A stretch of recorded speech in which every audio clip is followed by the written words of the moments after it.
솔직히 엄밀히 말하면 자본소득일 수 있습니다. 왜냐하면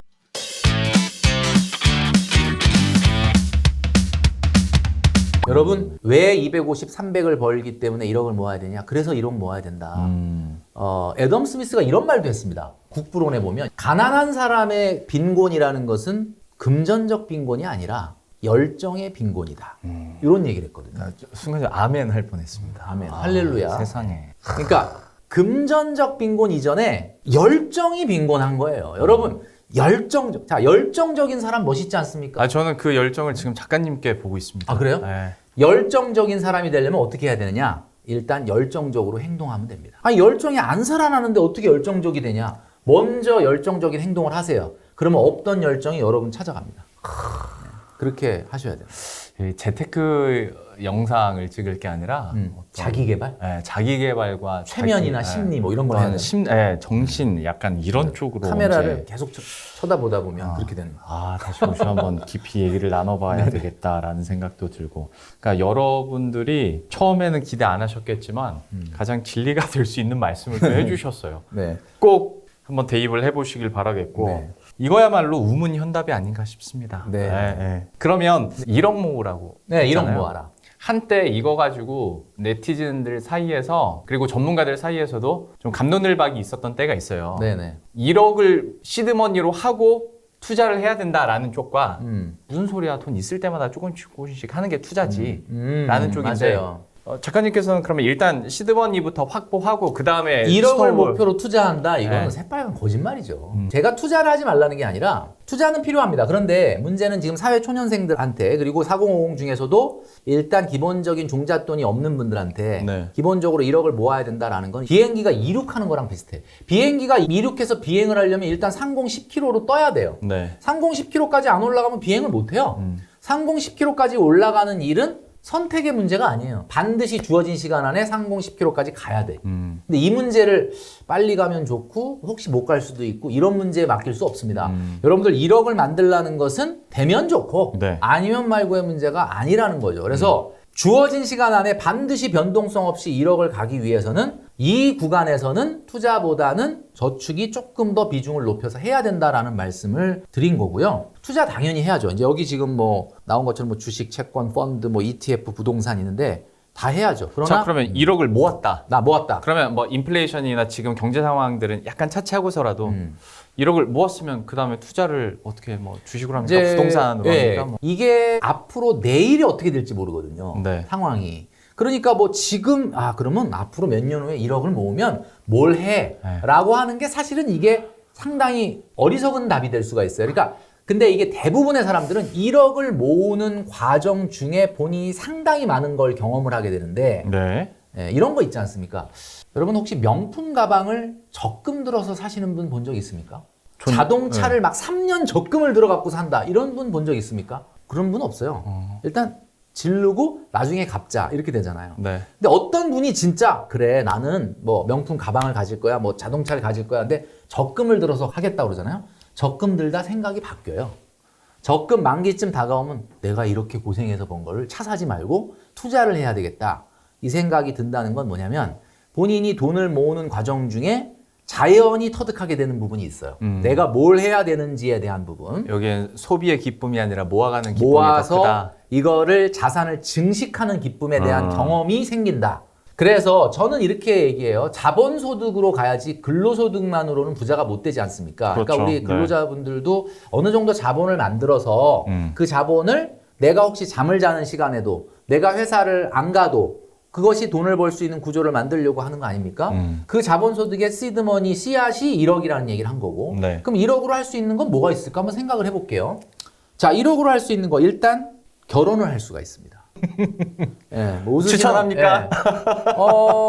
저는 네. 요즘은 결혼이 필수인 시대가 아닌 네. 게 됐죠. 뭐 네. 어떻게 보면 약간 선택의 문제가 됐는데 저 때는 그런 선택이 없어서 그냥 했어요. 막 있었으면 좀 생각을 좀 해봤을 것 같은데 그냥 했어요. 행복하시죠? 그냥. 지금 행복하죠. 네. 행복한데 나도 그런 선택이 있으면 한번 생각해봤을 것 같기는 해요.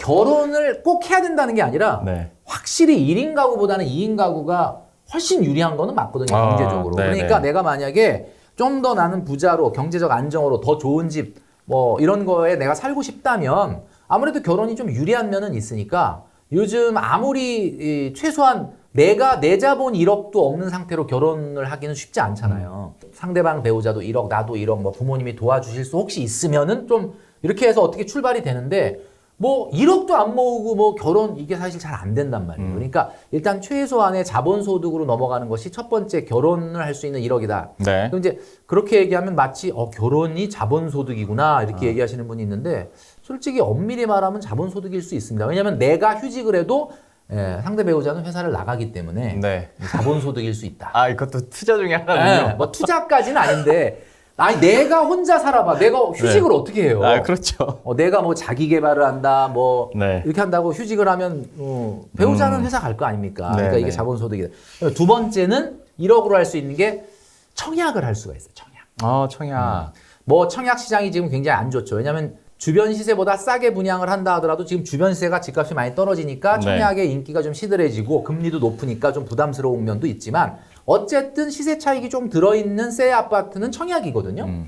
그리고 이제 올해 하반기부터는 당연히 추첨제가 굉장히 확대가 되니까 아마 우리 2030들, 4050들도 마찬가지. 굉장히 기회가 좀 열리는 상황인데 네. 이런 시기에 이제 뭐 LTV가 좀 풀리고 이러니까 사실은 계약금만 어떻게 밀어내면 중도금이나 잔금 대출은 돈이 없어서 돈을 못 빌려서 집을 못 사는 경우는 거의 없을 수도 네. 있어요. 그러니까 되면은 일단은 시세 차익이 좀 남겠구나 라고 하는 게 있단 말이에요. 근데 그런 것들을 하면은 또 되는 사람은 돼요. 경쟁률이 높다 하더라도 네. 되는 사람은 또 100%야. 그러니까 그런 경우에 내가 최소한의 계약금을 낼 수 있으려면 잔압을 해야 되니까 그거는 좀 1억 원 있어야 된다.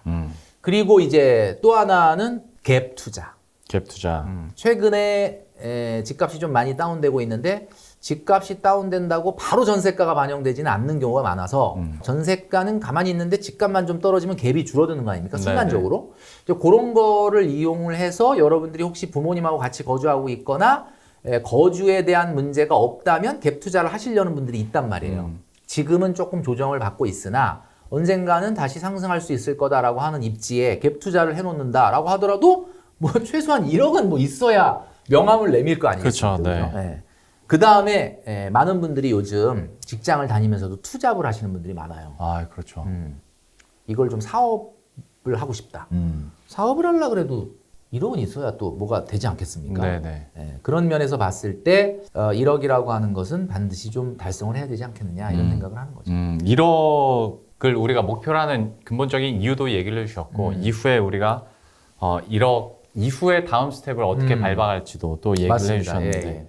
결혼이 가장 확 와닿긴 합니다. 결혼, 그 저는 젊은이들한테 결혼을 할 거냐 말 거냐에서 안 할 거다 무조건 뭐 이렇게 얘기하는 분한테는 잘 얘기를 안 하는데 그거 어떻게 될지 잘 모르겠는데 이러면 그럼 좀 하는 게 확실히 조금 결혼해 보니까 돈이 더 잘 모이더라고요. 당연하죠. 네. 이 두 가지가 생기기 때문에 그렇습니다. 책임과 목표 두 맞아요. 가지가 생기기 때문에 돈이 모이죠. 뭐 여기에 대해서 얘기를 해봤는데 네. 그래도 또 운용사 오셨으니까 6번. 예. 저희가 이 얘기도 맞아요. 좀 질문을 드려보고 싶은 게 음. 연금이나 뭐 펀드나 네. 이런 쪽은 작가님 안 하세요? 하죠. 노후를 위해서 다 준비를 하고 계실 네. 거잖아요. 그거 좀 어떻게 운용하시는지 여쭤봐도 돼요? 일단은 주식 얘기를 좀 하자면은 네. 저는 개인적으로 이 투자의 시장에서는 정답이 없습니다. 아 그리고 그러니까 저희 이 자막으로 네. 나갑니다. 이거는 그냥 그렇죠. 이건 작가님 뭐, 경험이고 네, 경험이. 저희가 뭐 추천하는 건 저는 아니니까. 이제 주식 투자를 대학생 때부터 했으니까 한 30년 넘게 했는데 누가 보면 와 그럼 엄청난 장기 투자를 하셨군요라고 얘기했는데 저는 절대 장기 투자하지는 않습니다. 주린이가 장기 투자해서 성공할 수 없다고 저는 생각하는 게 제 철학이거든요. 그래서 저는 소위 말해서 현금과 주식을 계속 메뚜기를 띄고 있다. 이렇게 보시면 되죠. 누가 보더라도 이 시장에서는 정말 숟가락만 얹어놔도 다 오르겠구나라는 할 때는 정말 집중해서 주식을 해요. 네. 근데 뭔가 어느 정도 수익이 났다라고 한다면 수많은 경험을 통해서 주식이 끝없이 가지 않는다는 걸 잘 알고 있기 때문에 저는 미리 뺍니다.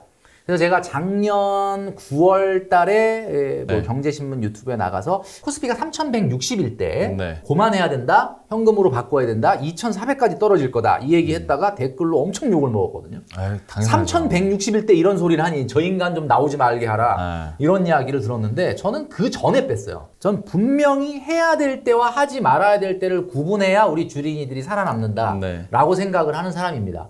왜냐하면 내부 정보가 있지 않는 한은 아무리 기업의 업황이나 종목의 뭐 정보나 뭐 호재가 될 만한 공시나 이런 것들도 불황에는 다 묻힙니다.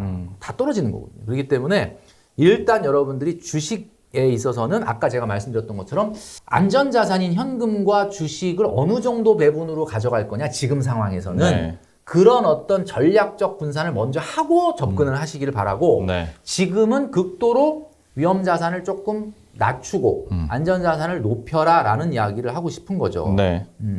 그 ETF 같은 경우는 이제 우리 일반적인 직장인 분들이 많이 하는데 주식보다는 그래도 좀 낫잖아요. 우리가 보통 주식 시장에서 어떤 특정 종목을 사들이는 것보다 ETF처럼 어떤 특정 섹터나 어떤 시장의 전반적인 부분을 이렇게 다 네. 분산을 하게 되면은 좀 위험이 분산되지 않느냐 뭐 이런 얘기를 하시죠. 당연히 위험이 분산됩니다.